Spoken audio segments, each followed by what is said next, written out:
Hey aspirants, welcome back to professional banking. स्वागत है आप सभी का। कैसे हैं आप सभी? तो दोस्तों, जैसा कि आप सभी जानते हो कि इस वीडियो में मैं आपके साथ द हिंदू के कुछ इंपॉर्टेंट डेली वोकैब्स का डिस्कशन करता हूं। तो उसी सिलसिले को हम कंटिन्यू रखते हुए आज डे 102 है जिसमें एंटर कर चुके हैं। चलिए देखते हैं वीडियो में क्या है। लेकिन उससे पहले अगर आप चैनल पर नए हो तो चैनल को सब्सक्राइब कर लो, बेल आइकन को प्रेस कर दो। वीडियो अपने दोस्तों के साथ शेयर करना बिल्कुल भी मत भूलना। और डिस्क्रिप्शन में टेलीग्राम चैनल का लिंक दिया हुआ है, वहाँ पर जाओ, उसको ज्वाइन करो। क्योंकि जितनी भी पीडीएफ होती है वीकली वोकैब की और मंथली वोकैब की, और जितनी भी वीडियो की लिंक होती हैं सारी मैं वहीं पर डालता हूँ। ठीक है, तो चलिए स्टार्ट करते हैं वीडियो और देखते हैं वीडियो में क्या है। आज हम बात करें, हमारे पास जो पहला वर्ड है वो है फॉर्मिडेबल। फॉर्मिडेबल एक एडजेक्टिव होता है, ठीक है। इसका मतलब होता है difficult to deal with, needing a lot of effort. मतलब कोई चीज बहुत कठिन है जिससे आपको डील करने में दिक्कत आ रही है, बहुत ज्यादा एफर्ट लग रहा है उस चीज को करने में, तो वो फॉर्मिडेबल कहलाती है। ठीक है, एक शब्द में आप भयानक कह सकते हैं। ठीक है, सिनोनिम की बात करें तो इंटिमिडेटिंग है, फॉरबिडिंग है और रीडाउटेबल है। ठीक है, एंटोनिम की बात करें तो कंफर्टिंग है, सूदिंग है और प्लीजेंट है। सेंटेंस में यूज देखें तो मानक has a formidable reputation in both jazz and classical music. मतलब जो मानक है उसका बहुत ही भयानक, बहुत ही कह सकते हो डिफिकल्ट है से डील करना। उसका उसका जो रेपुटेशन है इतना बढ़िया बन चुका है कि उससे अब डील करना बहुत डिफिकल्ट है, उससे कॉम्पीट करना बहुत डिफिकल्ट है जैज और क्लासिकल म्यूजिक में। ठीक है, चलिए नेक्स्ट बात करें। अगला जो है वो है प्रोफाउंड। प्रोफाउंड एक एडजेक्टिव होता है।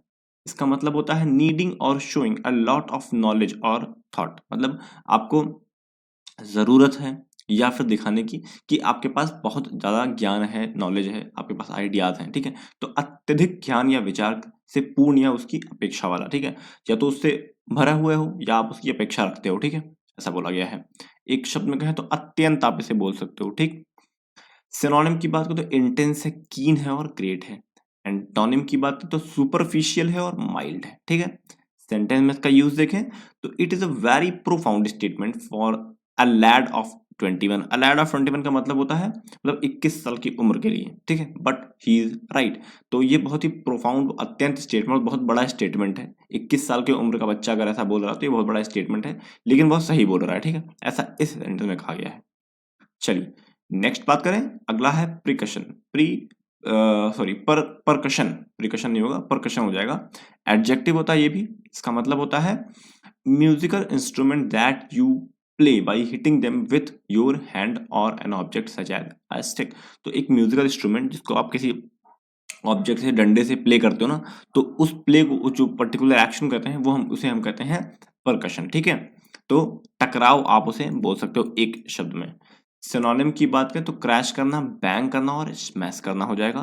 एंटोनिम की बात करें तो मोनो फोनी हो जाएगा और पॉलीफोनी हो जाएगा। ठीक है, सेंटेंस में इसका यूज देखें तो the percussion sound like the sudden बल ऑफ ड्रैगन फ्लाई विंग्स। तो जो परकशन टकराव वाला साउंड है, जो सडन जो बज हुआ है ड्रैगन फ्लाई जो विंग्स होती हैं उससे। ठीक है, ऐसा बोला है सेंटेंस में। चलिए नेक्स्ट बात करें। अगला जो है हमारे पास वो है अनब्राइडल्ड। अनब्राइडल्ड एक एडजेक्टिव होता है। इसका मतलब होता है not controlled and therefore extreme. कोई चीज जो कंट्रोल नहीं की जा पा रही, इस वजह से वो अपने चरम पर पहुंच चुकी है, तो वो कहलाएगी अनब्राइडल्ड। ठीक है, एक शब्द में कहें तो निरंकुश, जिस पर कोई अंकुश नहीं है, वो कहलाता है निरंकुश। ठीक, सिनोनिम की बात करें तो अनरिस्ट्रेन्ड हो जाएगा, अनकंस्ट्रेन्ड हो जाएगा और अनकंट्रोल्ड हो जाएगा। एंटोनिम की बात करें तो रिस्ट्रेन्ड है और कंट्रोल्ड हो जाएगा।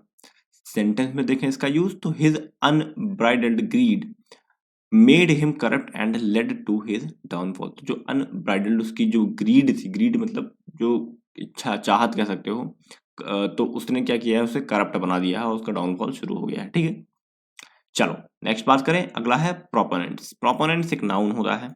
इसका मतलब होता है अ पर्सन हु स्पीक्स और argue often publicly in support of a particular idea और persuade people to do something. मतलब किसी चीज का सपोर्ट करना। ठीक है, पब्लिकली सपोर्ट करना, वो प्रोपोनेंट कहलाता है। तो समर्थक या समर्थन आप इसे कह सकते हो एक शब्द में। सिनोनिम की बात करें तो सपोर्टर, अपहोल्डर और एक्सपोनेंट हो जाएगा। एंटोनिम की बात करें तो एडवर्सरी, एंटागनिस्ट और अपोनेंट हो जाएगा। सेंटेंस में यूज देखें इसका, तो the market is popular with proponent of locally grown food. जो मार्केट है वो जो लोकली ग्रोन फूड है उनके सपोर्ट के थ्रू पॉपुलर है, कि भाई उनका जो लोकली ग्रोन फूड का जो सपोर्ट है मार्केट हो, उस वजह से मार्केट बहुत ज्यादा पॉपुलर है। ठीक है, चलो नेक्स्ट बात करें। अगला है लीवरेज। लीवरेज एक वर्ब होता है, का मतलब होता है an investment where borrowed money और debt is used to maximise the return of an investment, acquire additional asset और raise fund for the company. मतलब अपनी किसी चीज को और ज्यादा बेहतर बनाने के लिए दूसरे इंसान से, किसी चीज से, दूसरे लोग से पैसे मांगना, उनका चीजों का लेना, वो कहलाता है लीवरेज। ठीक है, तो लीवरेज को एक शब्द में जनरली आप इसे कह सकते हो फायदा उठाना, दूसरों की चीजों का फायदा उठाना। ठीक है, आप दूसरों से पैसे लेकर उनका फायदा उठा के अपनी चीजों को ग्रो कर रहे हो, तो वो लीवरेज कहलाता है। सिनोनिम की बात करो, एडवांटेज और एसेंडेंसी हो जाएगा। एंटोनिम की बात करो, डिमोशन, लायबिलिटी और अनफेवरेबलनेस। ठीक है, सेंटेंस में इसका यूज देखें तो दस the US would have greater leverage in negotiation over trade, investment and so fourth. मतलब कुछ बात हुई है, उसके बाद कहा जा रहा है दस the US would have greater leverage. अब जो यूएस है उसको फायदा होने वाला है किस चीज पर, नेगोशिएशन में, ट्रेड पे जो नेगोशिएशन है उस पर। ठीक है, और इन्वेस्टमेंट पर भी। ठीक है, चलिए नेक्स्ट बात करें। एरे। एरे एक वर्ब होती है, इसका मतलब होता है a systematic arrangement of similar object usually in a row and column। तो एक सही से ढंग से अरेंजमेंट किया हुआ कोई चीज होता है रो और कॉलम में, तो उसे हम एरे कहते हैं। ठीक है, एक शब्द में को तो व्यवस्थित आप इसे कह सकते हो। सिनोनिम की बात करें तो अरेंजमेंट, असेंबलिंग और फॉर्मेशन हो जाएगा। एंटोनिम की बात करें तो डीरेंज हो जाएगा, डिसअरेंज हो जाएगा और मैसअप हो जाएगा।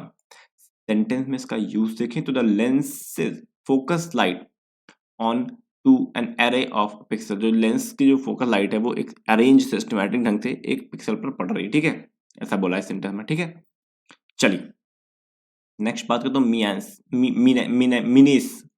मिनेस हो जाएगा, नाउन होता है ये, इसका मतलब होता है अ डेंजर और थ्रेट, मतलब खतरा। सिंपल बोलो तो एक कोई खतरा जैसे, तो मिनेस कह सकते हो उसको, तो खतरा ही आप बोलेंगे इसमें। और सिनोनिम की बात करें, डेंजर है, पेरिल है और रिस्क है।